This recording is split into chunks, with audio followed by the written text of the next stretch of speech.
عليكم ورحمة الله وبركاته. نحمده ونصلي على رسوله الكريم.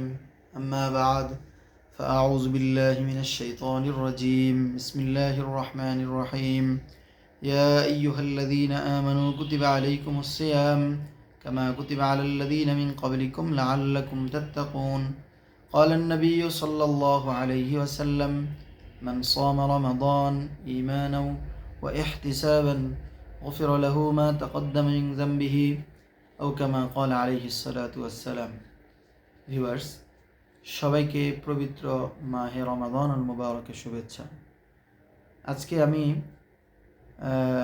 গতকালকের তারাবি এবং আজকের তারাবিতে আমরা বিভিন্ন মসজিদে খতমে তারাবিতে যে তেলাওয়াতগুলো শুনেছি, ওই তেলাওয়াতগুলোর মধ্যে আল্লাহ তাআলা কি কি বিষয়ে আলোচনা করেছেন এই ব্যাপারে সংক্ষেপে যতটুকু সম্ভব হয় আমি আপনাদেরকে বলার চেষ্টা করব ইনশাআল্লাহ। আপনারা হয়তো অবগত আছেন যে গতকালকে এবং আজকে আমাদের টোটাল 3 পারা শেষ হয়েছে তারাবিতে তেলাওয়াতে। তো এই 3 পারার মধ্যে আল্লাহ তাআলা অনেক বিষয়ে আমাদেরকে দিক নির্দেশনা দিয়েছেন। বিভিন্ন শিক্ষামূলক ঘটনা আল্লাহ তাআলা এখানে উল্লেখ করেছেন। এই বিষয়গুলো নিয়ে আপনাদেরকে আমি কথা বলবো এখন। প্রথমত হলো, আল্লাহ তাআলা এখানে একদম সূরাতুল বাকারার একদম শুরুর দিকে আল্লাহ তাআলা মানুষের সৃষ্টি সম্পর্কে আলোচনা করেছেন। ওয়াইয ক্বালা রাব্বুকা লিল মালাইকাতি ইন্নী জাইলুন ফিল আরদি খলিফা।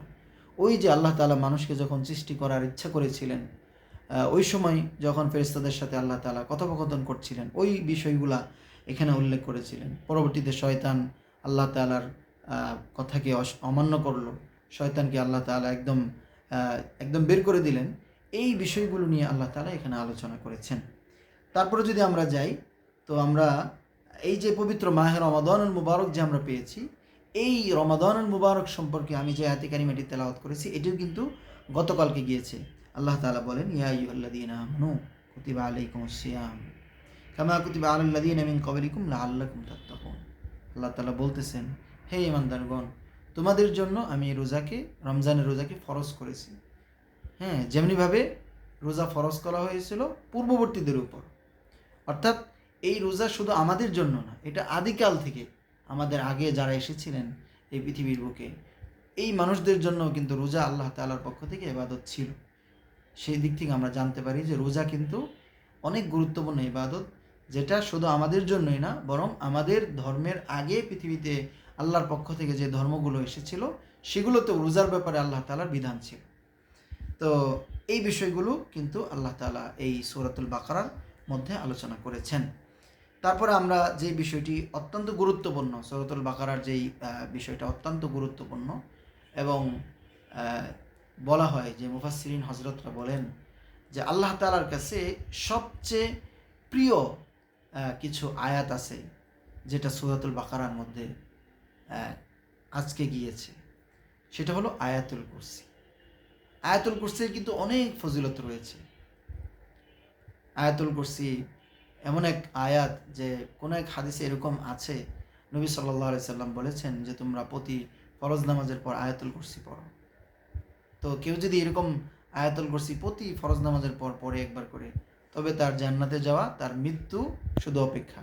অর্থাৎ তার মৃত্যু হয়ে গেলেই সে বেহেশতে চলে যাবে। সুবহানাল্লাহি বিহামদিহি। প্রিয় ভিউয়ার্স, যারা দেখছেন, আমি আপনাদেরকে অনুরোধ করব আজ থেকে আমরা আয়াতুল কুরসির আমল করব ইনশাআল্লাহ। তারপরে আমি এটি দেখতে পাচ্ছি যে আল্লাহ তাআলা এই সূরার মধ্যে আরও যে আয়াতগুলো বিভিন্ন গিয়েছে, যেমন আলে ইমরানের কিছু অংশ গিয়েছে। হ্যাঁ, এই তেলাওয়াতের মধ্যে আরও গিয়েছে হলো যেমন সূরাতুল বাকারার শেষ 3 আয়াত গিয়েছে, আমানার রাসূলু বিমা উনজিলা ইলাইহি মির রাব্বিহি ওয়াল মুমিনুন। এই আয়াতগুলোতে আল্লাহ তাআলার কাছে প্রার্থনামূলক খুবই গভীর দোয়া আল্লাহ তাআলা উম্মতকে শিক্ষা দিয়েছে। খুবই গুরুত্বপূর্ণ আয়াত কিন্তু এখানে গিয়েছে। এমনকি এখানে এই যে কিছু, যেমন আল্লাহ তাআলা যে ব্যবসাকে হালাল করেছেন, সুদকে করেছেন হারাম, এই সম্পর্কেও বিভিন্ন আয়াত কিন্তু এখানে গিয়েছে।